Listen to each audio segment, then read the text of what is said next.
Welcome to another episode of that Grief Relief podcast. My name is Katie Overy and I'm really excited today. I thought I was going to be joined by a guest on Zoom from America. Even better, they're from Canada. Woohoo! Alex, hello, all the way from Toronto. Good morning.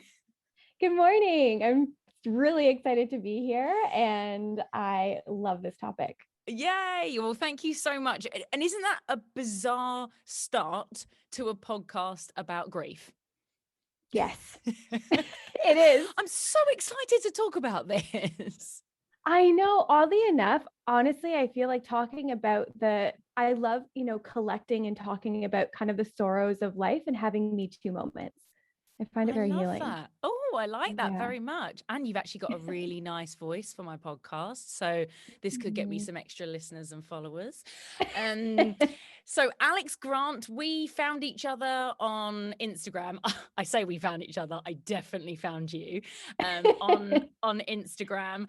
And purely, again, on the basis of that lovely term that not a lot of people know about, and I'm desperately trying to spread the word of ambiguous grief or disenfranchised grief. Now, I actually don't, I'm pretty sure they're the same thing. I'll have to double check, but I am sure they're the same thing. But as far as I understand it, it's that grief that's kind of not overly accepted. Basically, if it's not really death that we understand that grief is, it's other grief, but yet people sometimes don't have sympathy for it or don't understand why people are going through this grief.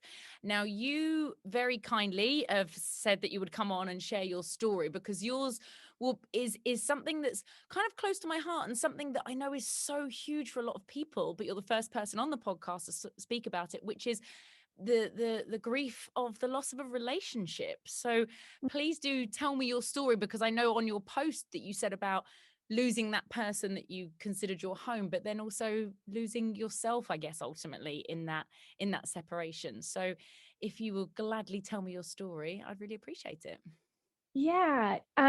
So I guess the only thing from what you were saying about disenfranchised grief and its relation to ambiguous loss, I guess the only thing that I would add there, which is actually what I ended up Googling to start understanding this term, was... Okay, good. You've done more research than me for my podcast, so great, thanks. Well, this is like years ago where I was like, I feel like I'm grieving the living. And then I was like, is this a thing, grieving the living? And so I started to Google it. And that's where ambiguous loss comes up, but also with ambiguous loss comes disenfranchised grief. So I feel like they kind of go hand in hand and maybe have some subtle differences. But for my story, so I was in a just under a 10-year relationship. And it was, looking back at it, a very codependent relationship. Have you heard of the term trauma bonding? We were quite trauma bonded. So trauma bonding, when we got together, it was like there was love bombing in the beginning, which was this showering of love and affection. Okay. And then the abusive behavior started. So other women coming into the picture, any kind of infidelity, and that can look like, just for me, that can look like having other women in their phone, entertaining other women. Okay. And that went on over time. And it was mostly for the last 4 or 5 years of the relationship. Wow, that still was a long time. It was a long time. And, for anyone who is in a trauma bonding relationship, it's really difficult to leave. I had a lot of friends just say, well, like, why don't you just leave? You're clearly not happy. But what happens in those kinds of relationships is there's a consistent devaluation of yourself over time. And so it becomes harder to leave because it's almost like this codependency on the person of like, well, I need them for that boost of confidence because they're the only person that I want to be seen, and I want to be heard, and I want to be loved by this person. And all of a sudden, anyone else in my friends who I knew could see me when I couldn't see myself, it wasn't them that I wanted that from, it was him. And so it was very difficult to leave. And in the end, he's actually the one that left me. And so I was kind of in that, for better or worse. We weren't married. No. But 10 years is a long time. 10 years is a long time. And we've been together since college. We were both former athletes. He had been there for me through my transition out of sport. I was there throughout his professional athletic career, and then his transition out of that as well. So a lot of these really big, critical life moments we shared together. Yeah. So when the breakup happened, I also feel like I lost a huge part of my identity, because my athletic experiences and some of the most important transitional times of my life were shared with him. Yeah. So when we broke up, I felt like I had the rug taken out from underneath me, and it just brought me to my knees. I felt like I was grieving the relationship. I was grieving my former life, because I knew that my life was ultimately going to be different. And as time went on, I'd say probably 4 months after, I remember I went on a huge traveling journey, and I was in Thailand, and I can distinctly remember this moment of thinking, I've lost my old self, and I'm in this gray limbo land of learning who I'm going to become. And I don't exactly know who that is yet. And was it, you've lost your old self in a good way or a bad way, do you think? In a good way. In a good way. It was such a huge growth opportunity. That relationship was such a lesson in self-love and self-worth for me. And for me, those are two of the biggest lessons that I've actually always had to deal with in my life. And so when I went into therapy, I was like, oh man, the themes of self-love and self-worth were actually, not, I wouldn't say like a problem, but they were relevant before the relationship happened. And I just wasn't aware of it. So the relationship made those things really loud. Right. Okay. Yeah, that makes sense. So how old were you when you got together? Because I don't understand college age in Canada. We were 19. 19. I was 19. Okay. He was a couple years older. Yeah. Of course he was. Okay, fine. Right. So sorry, I don't know why I needed to say that. What's that? It's not even a thing. Okay, but so yeah, 19, super, like I say it all the time, but super formative years, and that is a long time. Question, interrupting you very quickly, Alex, sorry, is that because you realized you were in a bad place in the relationship, and then he then ended the relationship, did that kind of piss you off? Like, were you like, no, I wanted to do this. You don't get to make this decision for me. Because that's the first thing that comes into my mind. Yeah, absolutely. There were Really? so many moments where I tried to end the relationship. And what would happen is I would end it with all of my willpower. It would take me to end this, because I loved him, but I actually didn't like how he showed up in my life. And I was kind of, so loving and liking, right? I loved him, but I didn't like how he was showing up. So yeah, I would, muster all of my energy, and I would, finally, I don't think this is working for me. We need to move on. And then all of a sudden, a day, 2 days would go by without us talking. And, I'm missing, I'm grieving him. And then he'd come back, I'm going to change. I'm going to change my behavior. I'm going to turn it around. And because of the time invested, and because I loved him, I was like, okay, if you're going to change and you're actually going to do the work to change, then I'll come back.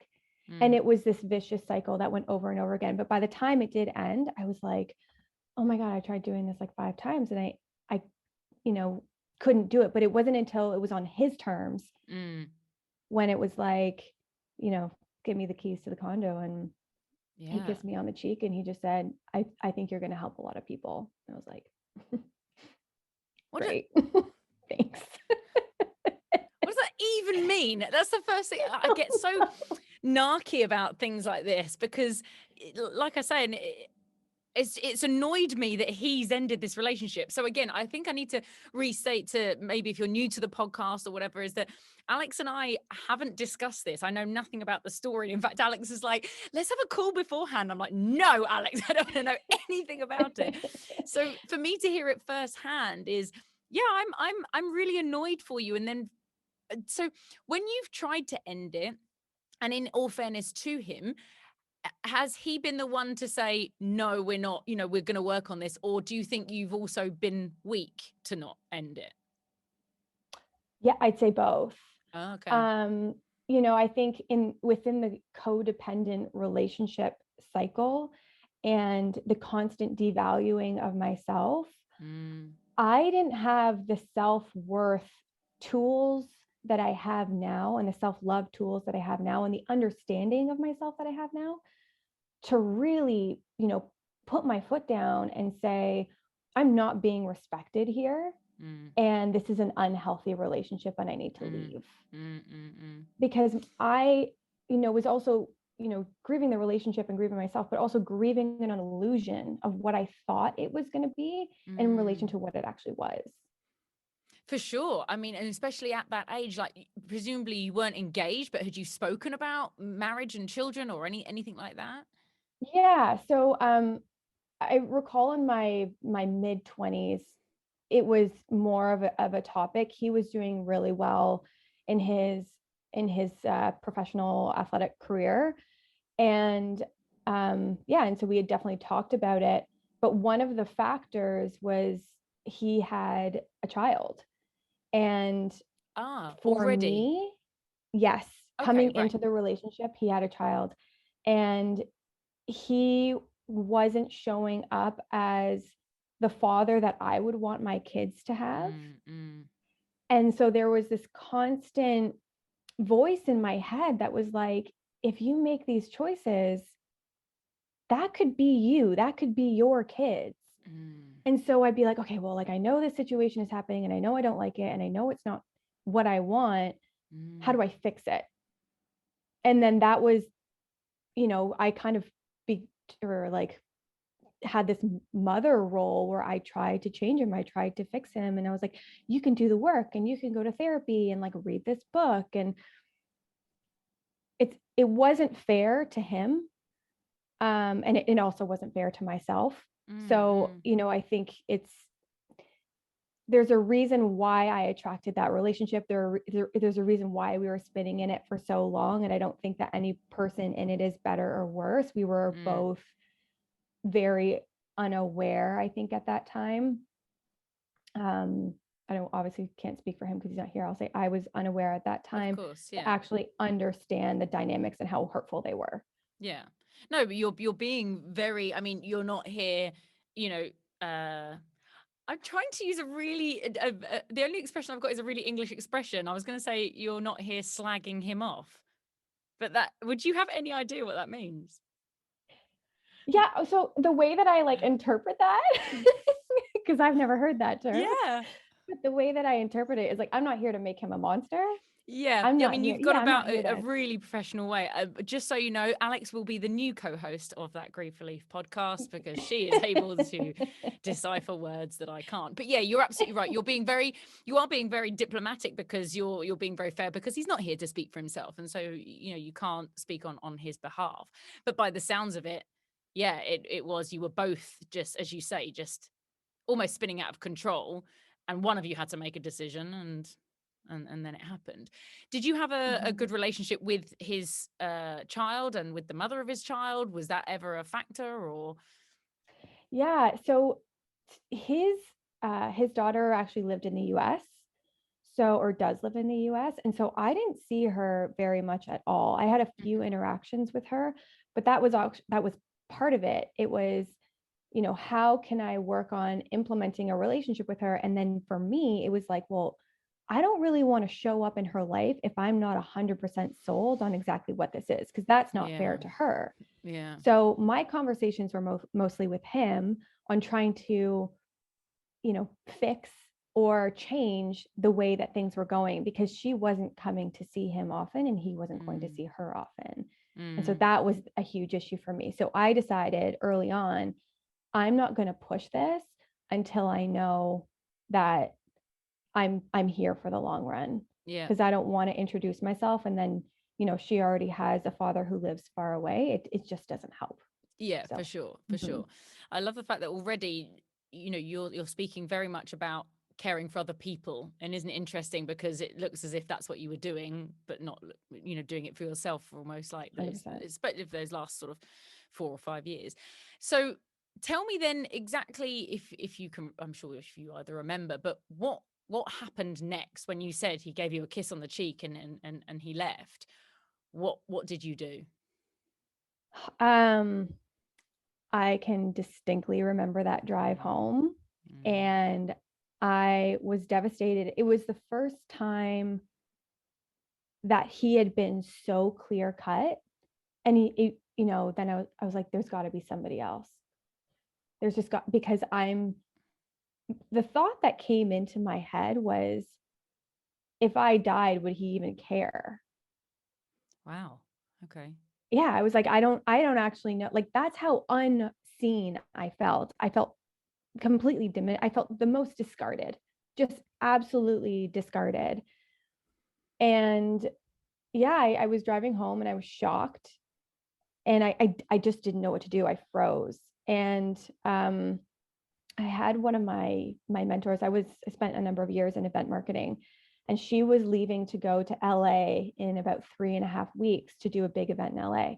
Mm-hmm. And I was like, can I do that event with you? Can you get me in? So we worked it out. I ended up getting this job in LA. So, and it was only for a week. And my family has a home in Arizona. So I, survived the next 3 weeks, which was very awkward because all of my work was downtown. I ended up moving home to my parents' house, which was about 30 minutes away, but I still had to commute downtown for the work that I was doing. And I was like, so now where do I go in between? I was, teaching fitness classes, and I was doing freelance work. And I was like, where do I go in between? Like, do I just sit in a cafe? I used to live down here, and now all of a sudden I don't. Yeah. So he was like, oh, you can stay and go to the condo if you need something, or if you need to. And like, he was doing me favors. Anyway, that's a whole other thing in hindsight.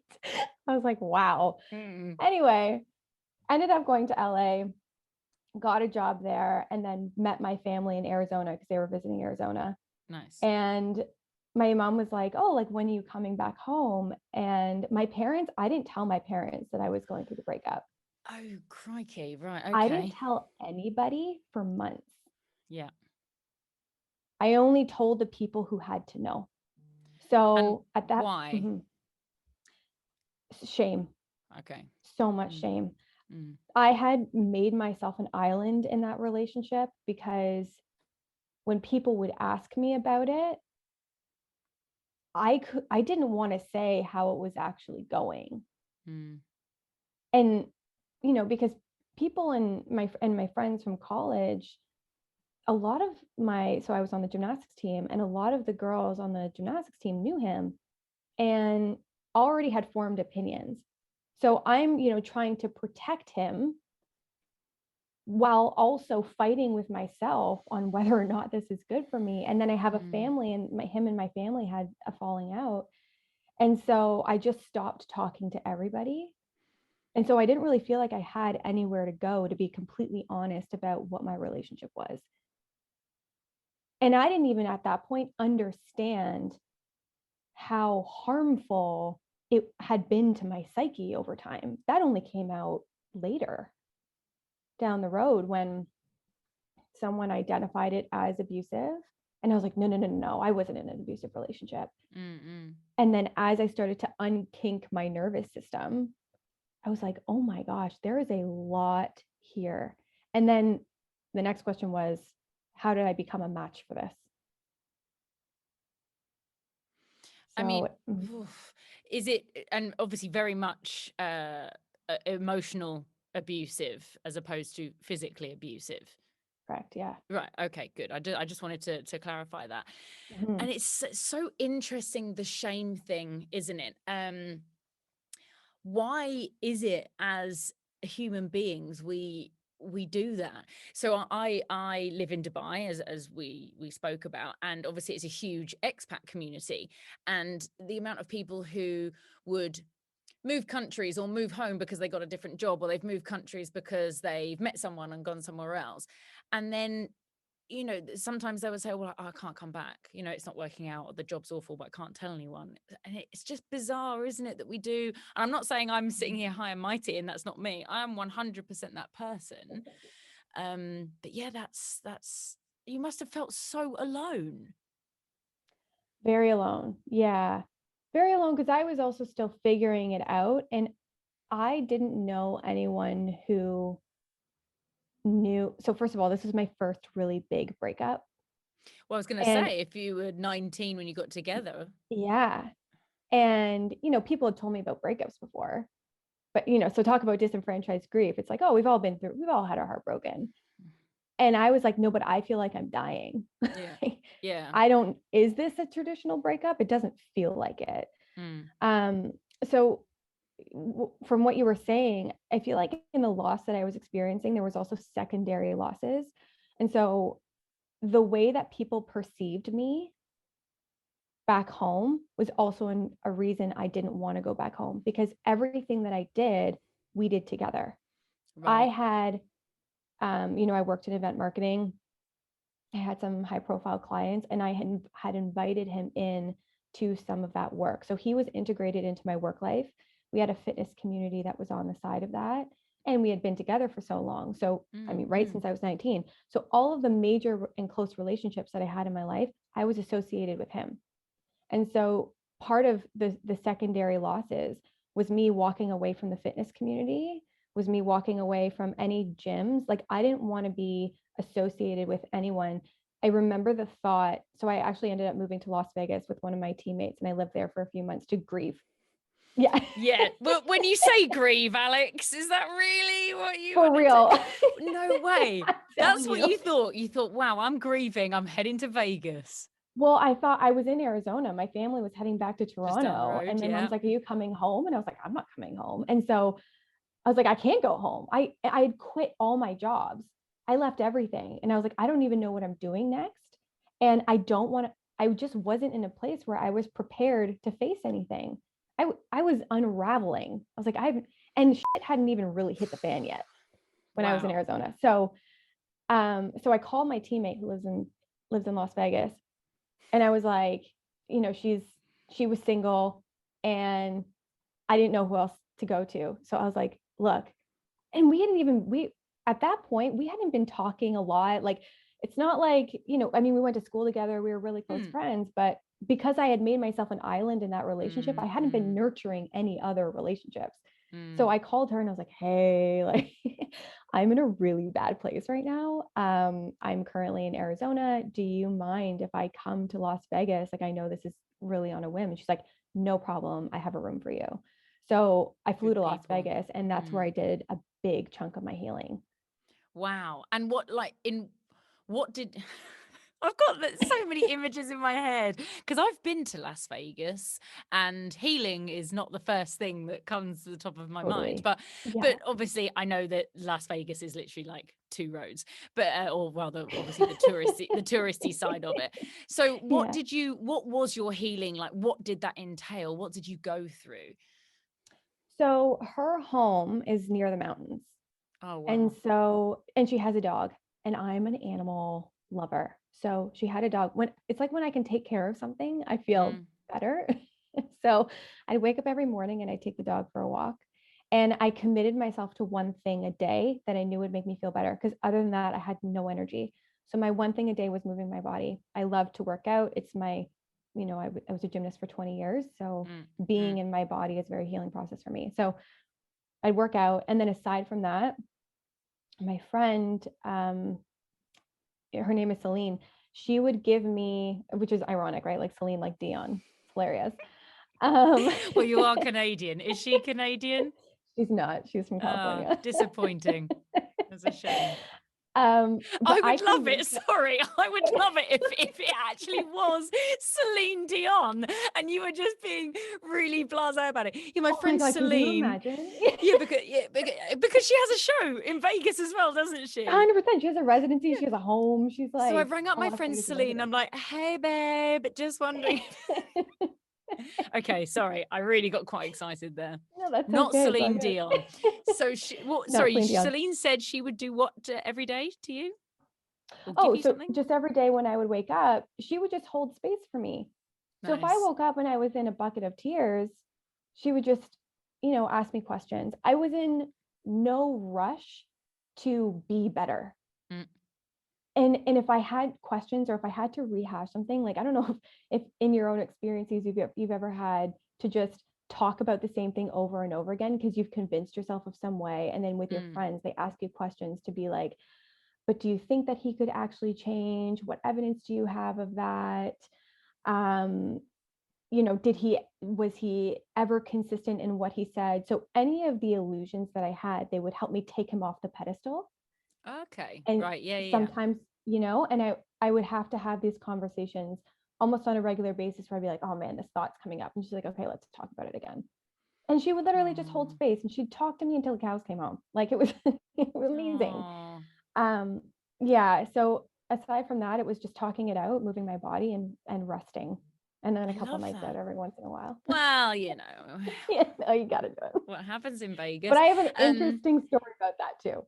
okay, well, tell me now. Go on. Okay, yeah, I'm not going to stop you telling a Vegas story. well, so she works for an alcohol company, and Of course she so does. of course she does, right? She lives in Celine Las does Vegas. everything. Celine in Las Vegas works for an alcohol company.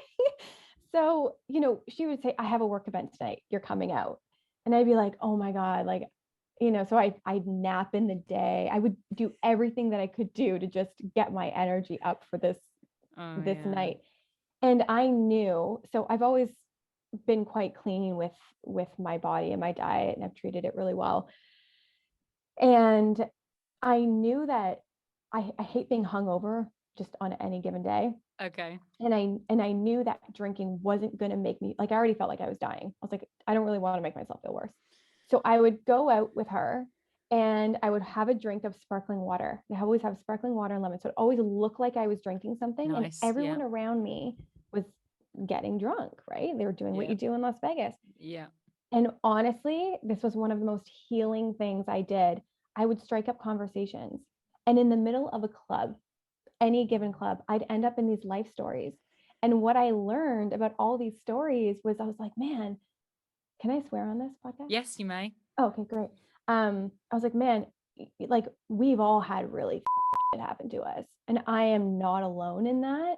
And I remember one guy I was talking to, and he walked in on his fiance cheating on him. I was like, whoa, like how did that go for you? And he, walked me through the whole thing. And anyway, it was incredible. And then I walked away with this collection of stories of like, hey, people, it's not just me who's been really hurt, and it's okay that I'm taking my time with this. And, because I wasn't under the influence, I wasn't numbing it by trying to get attention from other men. I was giving myself moments of like, I'm not alone here. And it was giving me more confidence. It's so interesting that you've come away in this sort of positive light, not by saying, oh my God, these people are just telling me their stories and I don't care because I'm going through my own pain. You're actually like, hey, I'm not on my own. That's cool. So let me try and sort of work through this. What annoys me with some of these things is, so for example, with you, whilst there was emotional abuse there, and I'm certainly not downplaying that at all, but have you ever had the experience where you'll tell someone part of your story perhaps, and they'll say, oh, at least he wasn't cheating on you. My friend's next door neighbor found out that, oh, and at least he didn't do this. And you're like, that doesn't make it better, actually. Yeah, Thank totally. you. So have It's you had completely that, and how do invalidating you that. react to that? Because I Yeah. get quite defensive. And I certainly used to get quite defensive as well, because it's a pain Mm. point, right? And obviously that's, your body's instinct, it wants to protect itself. Now I'm a lot more articulate with my language. And if I'm being invalidated in an experience, one, I'll call it out. Like I'll be like, I'm feeling really invalidated right now. My experience is my experience. And if you're Yeah. not able to hold space for that, that's okay. But I Yeah. can't continue to have this conversation anymore. Interesting. Oh, nice. Because it's an interruption to my healing process. And that became a hard boundary for me, where I was like, if it's interrupting my healing process, I'm not engaging, because I've like suffered that. enough. Yeah. So let's move on. I So like I'm that. only spending time with the people who are being constructive to my healing and doing the things that are constructive to my healing. That's really powerful. Like Celine. Mm-hmm. Obviously, she Yeah, was like exactly. that person there. Alex, how long has it been since the separation? 3 years. I'm actually, 3 it's like years. literally April 16th is when I left Canada to go to LA. Oh, wow. Yeah. Gosh. And you're not feeling, I mean, obviously you wouldn't have said yes to coming on the podcast, but that's not like a trigger for you or anything. It's not it doesn't sort of come around to anniversaries. How do you feel about that? I think because of, like we said in the beginning of this call, I'm not here to make him sound like the enemy or the monster. Because of all the work that I've done, I can understand why he is the way that he is. And I can understand what made me a match for that and the healing that I had to do in my own life. So I think because of that, and because of the choices that I choose to make, I did my yoga teacher training. I started studying mindfulness. I did tantra training. I went to therapy. I did so many different avenues of self-healing that I see it as more of a liberation story. So it's kind of like my rebirth date. Yeah. So I have this like day in the calendar of my rebirth, as opposed to this like undoing. I'm like, no, this is the day I got to begin again. I love that so much. Yeah.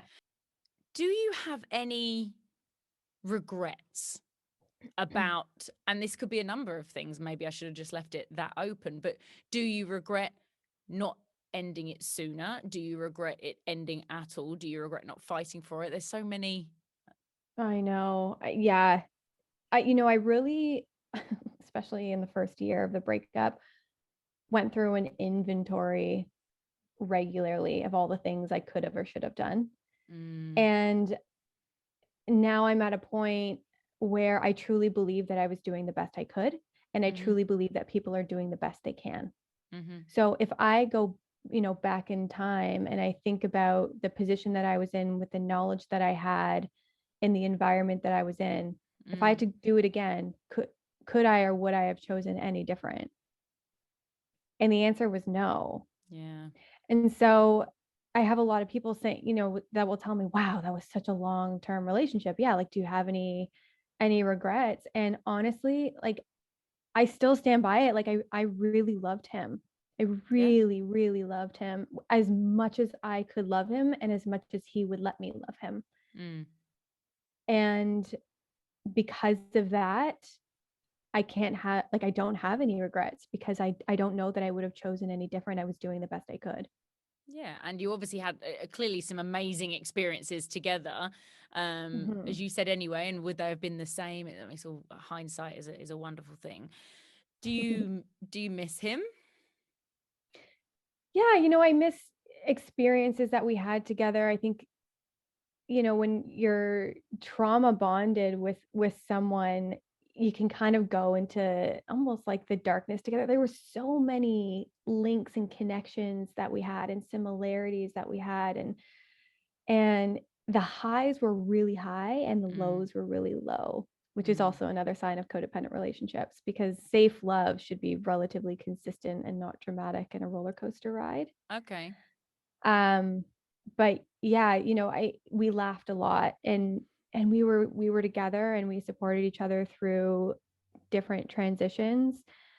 Like I said, leaving and transitioning out of my sport and grieving my sport was a huge transition for me, and it was for him when he left his sport. So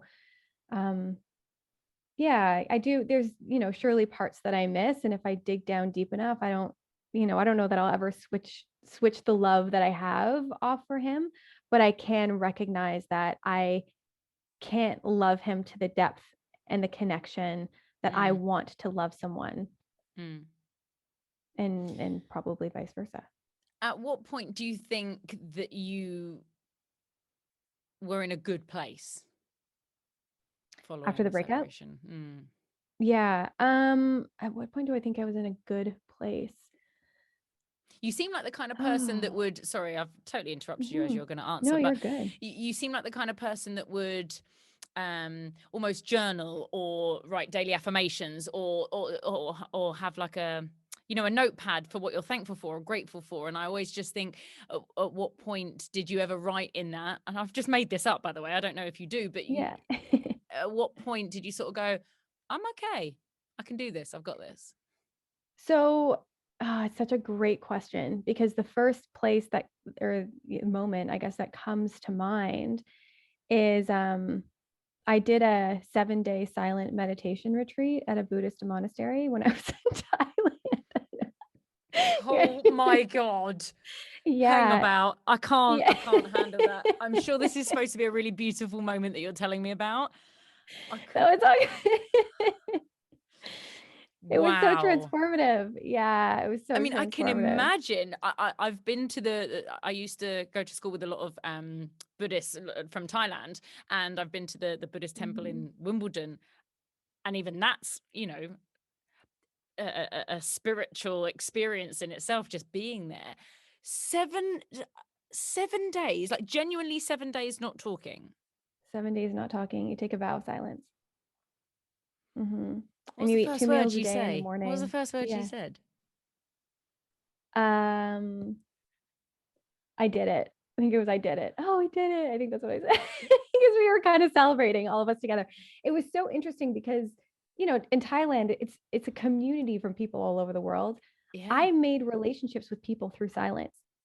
That was also such a lesson to me. That was actually the connection point where I was like, oh, I shouldn't listen to what people say. I should listen to what people do. And in my entire relationship, I was listening to the things that he said, but his actions and his words didn't match up. Yeah. So that was the connection point, because I was making relationships with people who spoke German. But I had a standing relationship with them, and not once did we speak. Wow. But Tell me about this experience. This is fascinating. So, mm, is that what, did you go there for that reason? You thought this would heal you? no, I went to Thailand because, so like I said, I had islanded Traveling. myself. Mm. So, and I was in Las Vegas, and my sister and I love elephants. Okay. And I had also pushed my sister away. Again, the shame was just enormous. So I pushed her away. Yeah. And she probably, I think, my family clued into what was going on. But again, I wasn't completely transparent as to what was actually going on. Mm. And so I connected with my sister, and she's like, why don't I come out there and we'll go? There's an elephant sanctuary in Northern California. And she's like, why don't we just spend a week with the elephants and just reconnect and, be with the animals? And I was like, okay. So, we kind of like cost it out. And I was like, you know what, for this amount of money, we could go to Thailand for double the time and still go to a sanctuary. And she's like, done. So we went to Thailand. I met her in Chiang Mai, and I bought a one-way ticket. I had no idea what I was doing. I had a friend of mine who did Vipassana in California. So I guess you could say he planted the seed for what this experience was. Yeah. Yeah. But so I went to Thailand, we met in Chiang Mai, we traveled down to the islands, and she left and I went to Phuket. So she stayed for 2 weeks, and I was like, I'm going to go train. So again, going back to training, being in my body, I found a gym where I could do strength and conditioning workouts 2 to 3 times a day. And I was like, I'm just going to go meet my emotional suffering with physical suffering, because for some reason, that's what made sense to me. Yeah. So off I went to go do that. And then afterwards, it was probably about 2.5 weeks after that. And I was feeling exhausted. Definitely had met the physical suffering with the emotional suffering, and I was exhausted. And I was like, you know what? I need to sit with my stuff. I've been moving through my stuff. I need to now go sit with my stuff. And so I found this Vipassana retreat center on Koh Samui Island. And I went there, and I met some people along the way, and we took a vow of silence, 7 days, and you meditate for about 8 or 9 hours a day in 45-minute increments. And it was really, really difficult because, one, I had been moving my body a ton, and then to go from that to sitting was like a jarring experience for my body. But I had a dream. Man, I don't think I've ever talked about this before. So I had a dream. So we slept in these like wooden cubbies with like a straw mat and like a mosquito net on top. Okay. And I woke up one day, I wasn't sleeping great, like sleeping on wood that long hurts. It's bruises on my hips and things. Anyway, I woke up one evening or one in the middle of the night, and I was inhaling, like I was breathing in, and the message, or like the moment that happened, I felt like a part of me had come back. I don't know how else to explain it other than that. Mm. And I was like, okay, yeah, whatever that was, like I'd never had an experience like that. So I kind of just brushed it off. And it was after that day that I was like, you know what? I am resourceful. I am brave. I have a loving family. I have tons of people around me who know how to reciprocate love. And I felt like all of the space that I had filled up trying to love him and trying to make that relationship work was swapped out with people who I could have truly reciprocated, loving, honest, real relationships with. And it was during that meditation retreat that I was like, if I can do this, and if I can sit with all of these really harsh truths about myself and the pain of my relationship, I'm going to be okay. I'm going to be okay. And it was also the at that point, like the spiritual trust, like I am being guided by something or someone is helping me out, because I feel like I took myself on my own pilgrimage of finding myself again. And it didn't all happen in that one trip. It was like this slow evolution, but it was like the launch start that I needed to get myself set up on a stronger foundation and really understand who I am. I love that. It's absolutely fascinating. It's one of those things where I wasn't expecting it, but it's almost like something off a movie. What you've done, and I don't mean Ace Ventura 2, because that's what happens. You know, when they go, please take him, they're like, no, but I haven't finished my, what does he say? And he's there, and they're like, no, you're fine, you're done, they're finished, you can go. Now I just want to ask you if you had a slinky as you moved out. I've been making loads of notes because there is so much to take on board. Did you, when you I know. This is what happens. I have so many questions in my head, and that's what I said to you is this is sort of a natural human reaction. But most people who would meet you for the first time, obviously you haven't given them permission to ask you anything. You've given me permission, you foolish woman. But that's what people want to ask is, so you did the Vegas thing and you went to Thailand.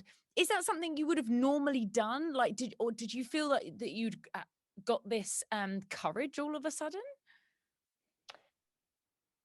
Oh, honestly, I think it was fear driven.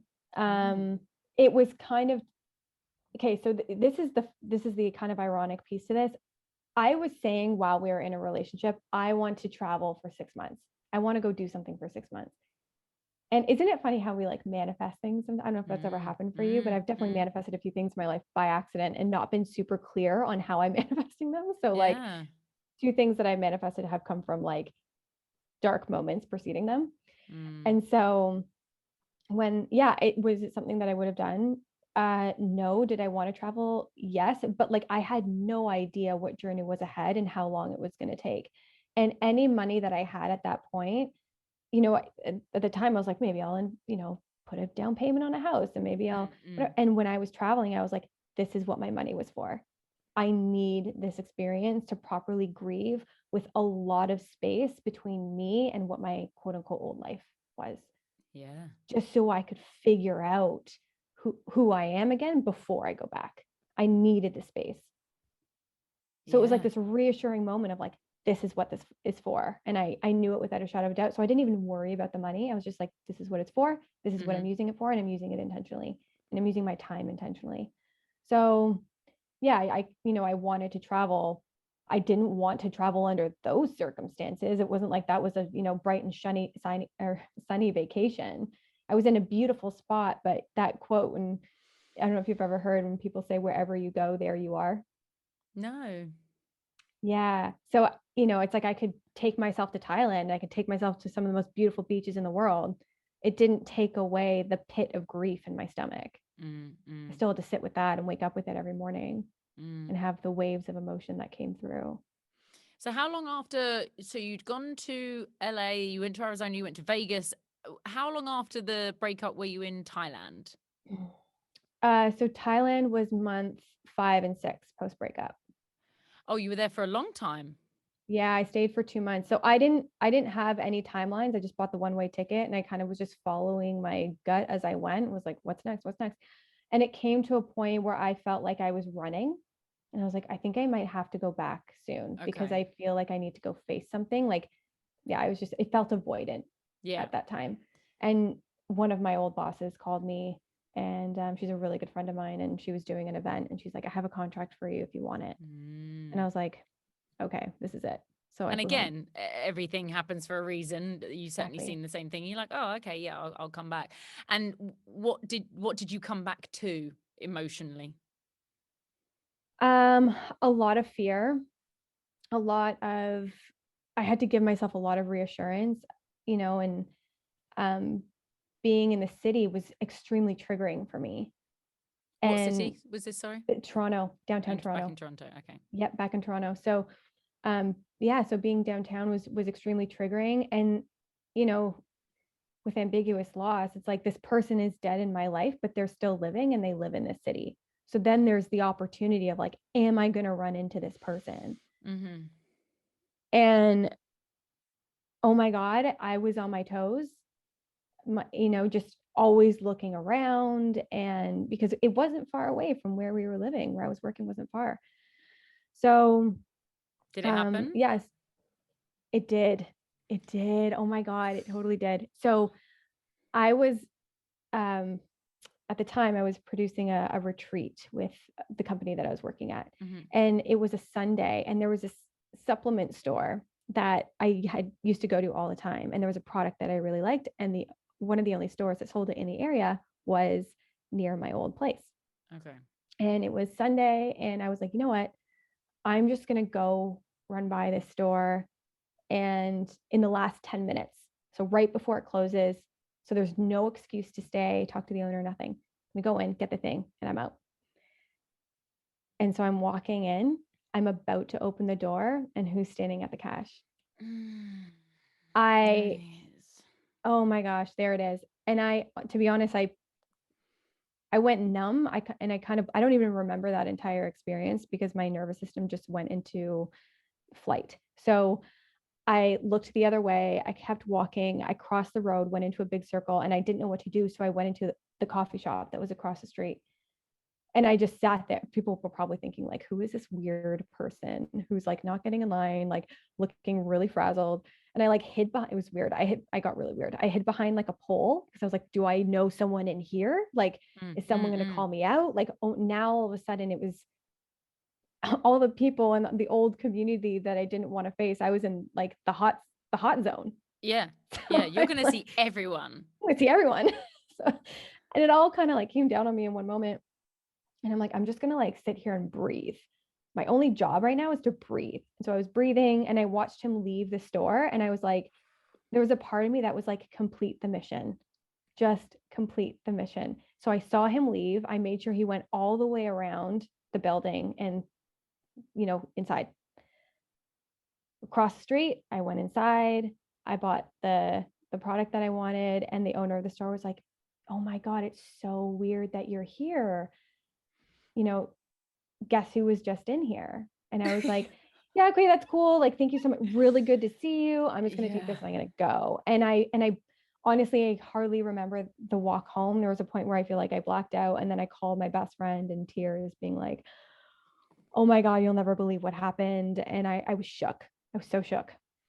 So you did then both fight and flight, which I find fascinating. So that's true. Yeah. Yeah, because a lot of people sometimes I've spoken about it quite a lot on the podcast. So initially you were flight. I'm getting out of here. I've got to go and hide in that coffee shop. And then you turn to fight. Mission. You said I've got to complete the mission, and that's a really interesting turn that you've built up this courage to, well, you say courage, other if it was not real courage, that sounds awful, but you would have gone in and done him met him face to face, but you wanted that product and at no point were you going to let him get in the way of that? Unbeknownst to him, he's around the corner, like. Yeah. I mean, at that point, I was really taking my healing seriously, where I Mm, was like, I'm doing this. And it was part of me taking my power back, mm, where I was like, I cannot let this continue to have, it's going to have an impact on me. There's the reality of mm, that, mm. but I cannot let the fear win. And so I'm going to complete the mission.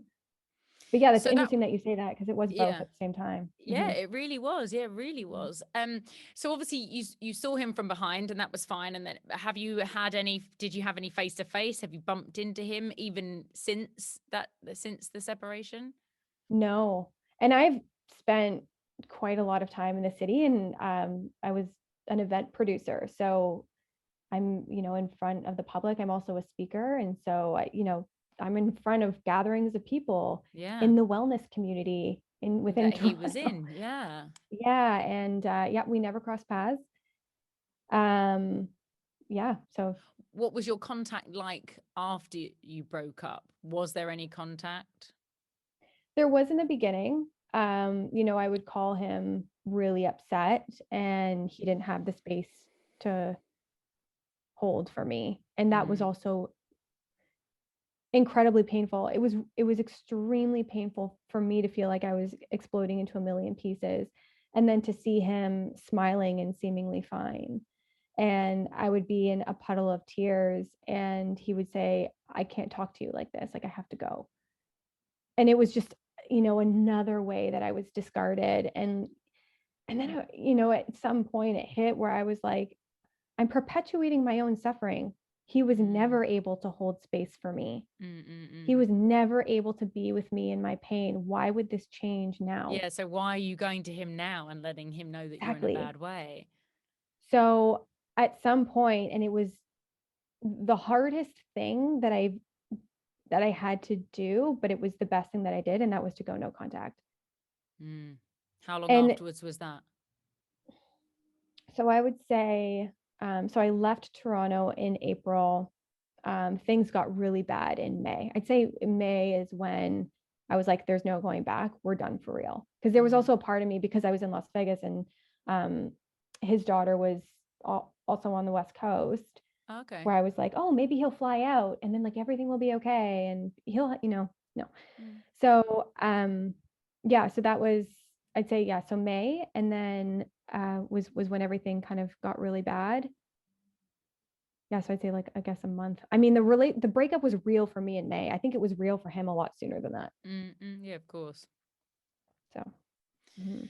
And talk me through that. Was that tough to do the no contact thing? Oh my gosh.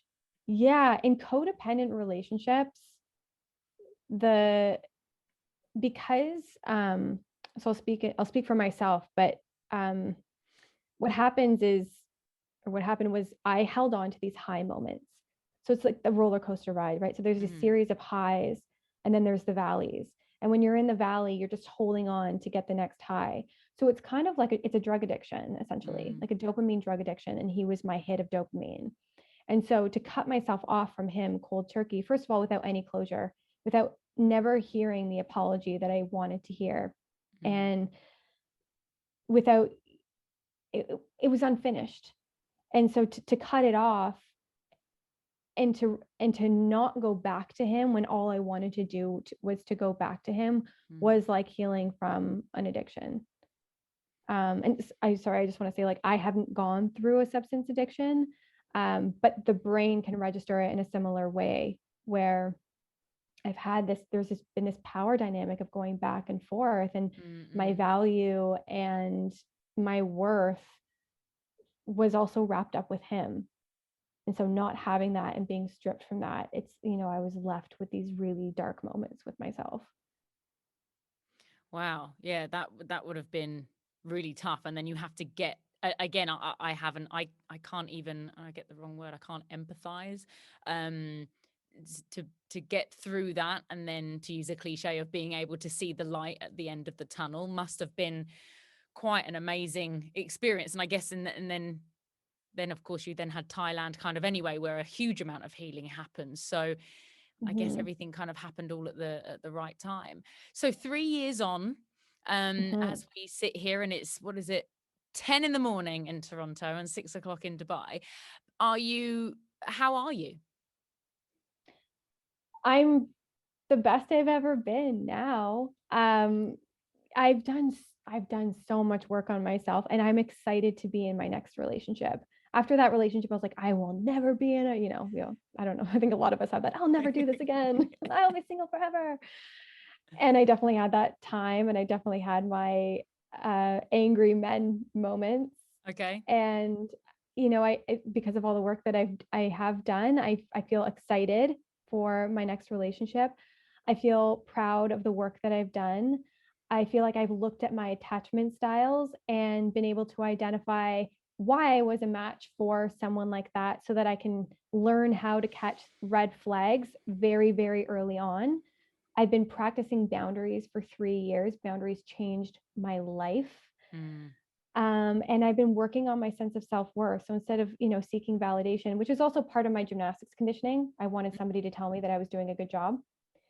So I learned to tell myself, I'm doing a great job. I am resourceful, and, affirming those things, and not the spiritual bypass affirming, but, when I need it, when I'm experiencing self-doubt or lack of self-trust, I can go back to my, Rolodex of things that I've overcome and prove myself wrong. You're not old enough to remember a Rolodex, Alex. Don't sit there. I had a Rolodex at work. You're not old enough to have a Rolodex. But that's and I don't wish to make light of that. It was a beautiful thing, but it must be really just rewarding for you, for yourself, to be like, do you know what? I'm actually in the best place ever, and yay me, kind of thing. I wanted to touch on, because I know we're nearly on an hour anyway, but it's fascinating that you I've finished with your relationship now, and I don't want to talk about him anymore. What I want to talk about is, if you don't mind, very briefly talking to me about the grief of your gymnastics career. Not that it can be covered briefly, but if you're watching on YouTube, Alex is here, and behind her, before we started recording, I was like, oh, what's Grant? That's your surname. She's like, that's me. And there's an amazing picture of you in your gymnast gear. So you said you were in gymnastics for 20 years, and then you, I guess, ultimately retired. At what age did you retire? 21. Whoa. And hang on, that means you did gymnastics from the age of 1. So, sorry, I should say it was just under 20 years. So I started gymnastics when I was 3. Oh my gosh. 3 years old. Yeah. So I say 20 years just around it. Not exactly. I don't care. Long time. Sue me. So okay, and then, because that is a big thing, to grieve not being in that sport anymore. Yeah. Were you forced to retire, or did you? I was coming to the end of my college career. Yeah. So I had, in artistic gymnastics, you peak around the age 14 to 16. Okay. And then from there, usually there's a couple different paths if you're on the elite path, which is you can go to the Olympics and do worlds and Commonwealth, Pan Ams, and like all those big competitions. And you can still do some of those things and go to NCAA. So usually either going to the Olympics or going to NCAA. Some people do both. But yeah, so I chose to go to NCAA. And once your school years are done, once you graduate from university, you wrap up your athletic career. So I did know that it was coming. And to be honest, I'd had 5 surgeries by the end of my career. So I was ready to be done. But, I was training for 25 hours, 30 hours a week since I was while studying as well. I've seen and Cheer. Studying. I've seen Last Chance U. I know how tough it is. And weirdly, it's not something that well, not weirdly at all, but I just can't even, what's the word? Not compute. What's the word? Relate. I can't relate to it at all, doing that much education and studying, and then that much training on the side. What was the feeling like when, that first morning where you should be up at 5 a.m. to go training, and you weren't? part of it's very liberating. I mean, for the first time in my life, I don't have to be told what to do at almost every hour of the day. So there was a part of that that was really, my sleep got so much better. I used to wake up like with like, you know, big twitches or something because I would dream crazy dreams. So, you know, my sleep got better. I could finally get rest. So there was a part of that that was really nice. And like, and I had been preparing for that moment when I was going to retire. And then over time, I was kind of like, oh, I'm never going to be able to do those things again. And am I ever going to be on a team like that again, where there's just, you know, 17 people who are just dedicated to the same mission? It's such a unique experience, and gymnastics is such a like powerful and beautiful and just, you know, unique sport. And then it was done, like it was gone. And yeah, and then I moved back home, and some of my closest friends were, you know, scattered throughout the US, and we all used to, you know, like basically be living together. So yeah, so it was really tough. But again, like, you know, I did feel like that time of my life was coming to an end. So there was part of me that was at peace, and there was, you know, there's a part of me that's just always going to love it and miss it. Gosh, that's absolutely fascinating. And you haven't gone in, obviously, I know you said you've gone into like the yoga side of it and wellness side of it, but you didn't go into the coaching side from the gymnastics side. I had been coaching since I was 13 years old. Of course you had, yeah. Yeah. So by the time I was retired, I was like, I want to just try something brand new. Like I Nice. want to just start again. So I put myself into, you know, fashion school, and then eventually I found advertising and marketing, and then I ended up in events. And throughout that time, I've always had one foot in like the fitness door. So I was a strength and conditioning coach for a while, and then I, you know, now I'm in like my holistic, more like well-rounded place. So still do strength and conditioning, but now I also love doing yoga, somatic healing, dancing, just movement. I just love movement. Yeah. I love it so much. And I want to see Yeah. you combine it in Vegas is what I want to see. I do too. I'm You know, dying to go imagine you in back the to club going, guys, this is me just moving my body. Exactly.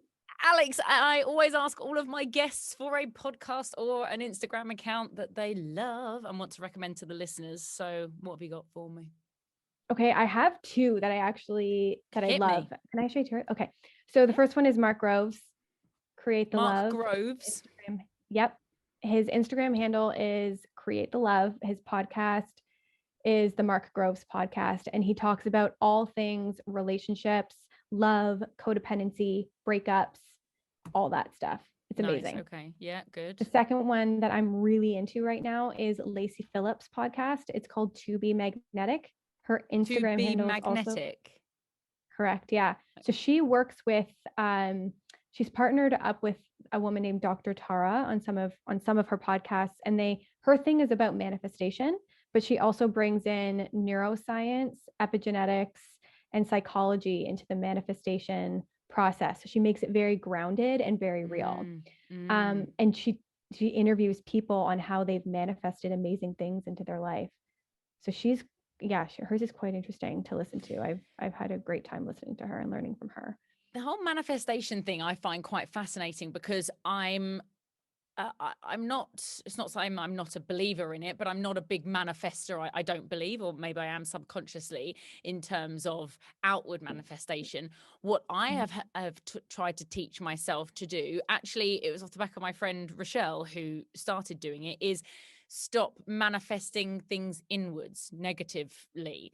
So, you know, in terms of, you have a really crap day at work and then you moan about it to your colleague, that you've had this argument with your boss and you moan about it to your colleague, and then you come home and then you see your other half and you never guess what happened to me today, and then you say it again, and then you WhatsApp. No, well, you probably don't. You're in Canada. Do you WhatsApp? Why? What's up? Oh, okay. All right. Most people in North America I speak to don't have WhatsApp.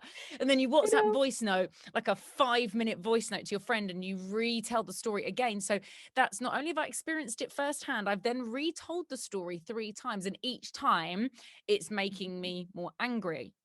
And it was actually my friend Rochelle. She was like, I've just stopped doing it. I've had to stop manifesting those things. And I'm like, oh, right. So just don't talk about it again. Okay, sure. And it has made a difference. Now, there'll be friends of mine listening to this podcast going, why are you lying? Why are you lying? But if I have sent you a 5-minute voice note moaning about something that's happened in my day, just know that you're the only one now. instead of being the fool. But in all seriousness, I am really still working hard on that. It's tough. It is tough. And I have my people that I vent to. And sometimes, here's the thing, now I try to vent with a mission. I'm like, is there something that you can see within this story that I can't? So then I can try and get to the root of it, as opposed to just like perpetuating the story and getting like the fire lit up. Now I'm like, let's talk solutions. Like, what do you think about this? Like, let's debunk it, you know? So it kind of has, so it kind of has more of like, I am venting because it's, for me, I think, especially from my past, to feel heard in an experience where I'm feeling any pain is super important. Yeah. So I have my people where I'm like, this is happening, and I like might rage, and it comes with tone. And then it's, and I have really great friends who are just like, is this similar to something that happened in the past? Or like, what is it that's triggering you so much? And Lacey Phillips actually talks about this a lot, is understanding your triggers as information. So instead of just reacting to them, if they keep repeating, it's like, well, what's the lesson in there for you? Okay, like what? Yeah. And it's not just bypassing to like, what's the lesson? It's just kind of like, there's probably some part of yourself that you don't want to take a look at because it's painful. And so how can you kind of gently bring that to the surface to diffuse something that is continuing to come up, as often as it is coming up? Yeah, I like the idea of venting with a mission. I mean, I do believe that venting can be a very healthy experience. Agreed, yeah. Something happened to me actually a couple of weeks ago, and I was due to be hosting on stage. So I was at the end of 2 hours of hair and makeup, and something had happened, and it was an automatic trigger. Felt really sick, and I was like, there is no way I am going to ruin this makeup by crying at all. So it was a quick WhatsApp message to a couple of friends of mine, because I knew I had to literally almost like expel it from my body so that amount of makeup could stay on my face. Oh my God. And it was great because I got it out, and then went and did my event, and it was a success. Otherwise I would have had, those 4 or 5 hours at an event with clients and being on stage, and I would have had this knot in my stomach.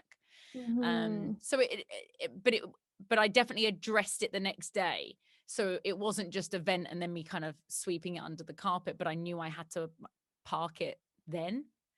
But that little vent definitely helped me.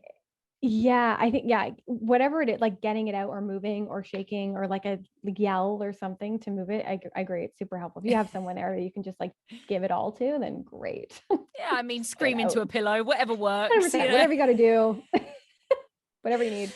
Alex, thank you so much. I've genuinely had such an amazing time, and which again sounds bizarre when we're talking about such a traumatic experience that you've had. And I'm really, really grateful that you've been open and shared your story so openly with me and my 4 listeners.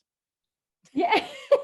Honestly, thanks for talking about this. I know it's important. It's important. And even just having a term to help define what experiences are, I found are helpful. So thanks for letting me be here and tell my story. It's been so fun. I've enjoyed it so much too. Alex and I have had some amazing voice notes as well, backwards and forwards. And I think like we'd already got this bonded friendship even before we started on the Zoom call.